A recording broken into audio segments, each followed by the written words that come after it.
Okay, ఇంత popular building అని మనం చెప్పుకుంటున్నాం కదా, ఏం జరిగింది హైడ్రా కూల్చివేసిన ఎన్ కన్వెన్షన్కి సంబంధించి ఏం జరిగింది ఒకసారి తెలుసుకునే ప్రయత్నం చేద్దాం.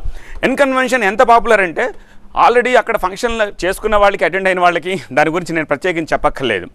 అసలు ఈ ఎన్ కన్వెన్షన్ కోల్చడానికి ముందు అందులో ఏమేమి ఉండేది ఒకసారి మీరు ఇక్కడ చూడొచ్చు. కబ్జా చేసి కట్టిన దాని గతం ఎంతో ఘనం అని అనిపించేలాగా వావులాగా ఉంటుంది ఆ బిల్డింగ్. ఒకసారి ఆ ఫోటోలు చూద్దాం. ఫస్ట్ ఫోటో ఎన్ కన్వెన్షన్లో ఇది మెయిన్ హాలు, దీన్నే వాళ్ళు బిగ్ హాల్ అంటారు. ఇది 27 చదరపు అడుగుల విస్తీర్ణంలో ఉంటుంది. అంటే దాదాపు ఒక 3000 మంది ఇక్కడ ఆరాముగా కూర్చోవచ్చు.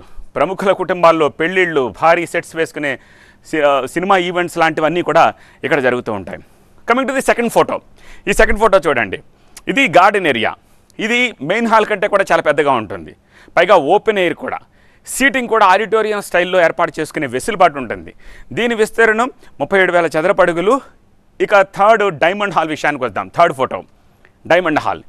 ఇది కాస్త చిన్నది డైమండ్ హాల్, కానీ ఒక 5,000 స్క్వేర్ ఫీట్ ఉంటుంది. ఒక 500 మందితోటి మంచి ఈవెంట్ని ప్లాన్ చేసుకునే వెసులుబాటు ఉంటుంది ఈ డైమండ్ హాల్లో.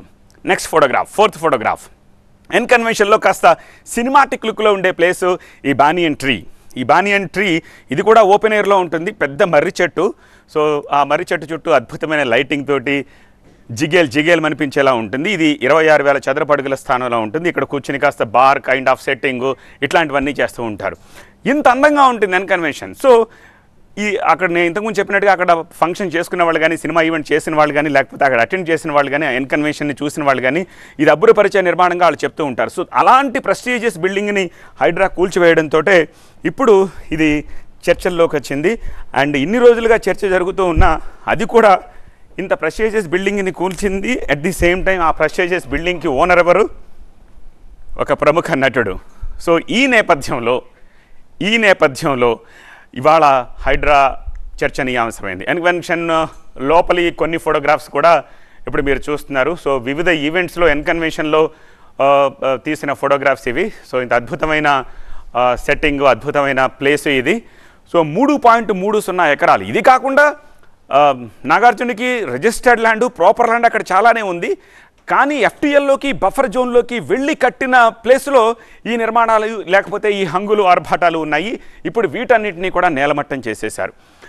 విదౌట్ నోటీస్ అని చెప్తున్నారు. కానీ హైడ్రా అధికారులు ఏం చెప్తున్నారంటే మార్నింగ్ మేము నోటీస్ అంటించే ఈ పని చేశామని చెప్తున్నారు. నిజానికి నిర్మాణాలు ఇలా ఉన్నా లోపల బోలెడంత ఎక్విప్మెంట్ ఉంటుంది. ఆ ఎక్విప్మెంట్ని ఖాళీ చేసుకునే అవకాశం, తీసుకునే అవకాశం ఏమీ ఇవ్వకుండా ఉన్నది ఉన్నట్టుగా ఆన్ ద స్పాట్ ఏకకాలంలో దాన్ని నేలమట్టం చేసేశారు.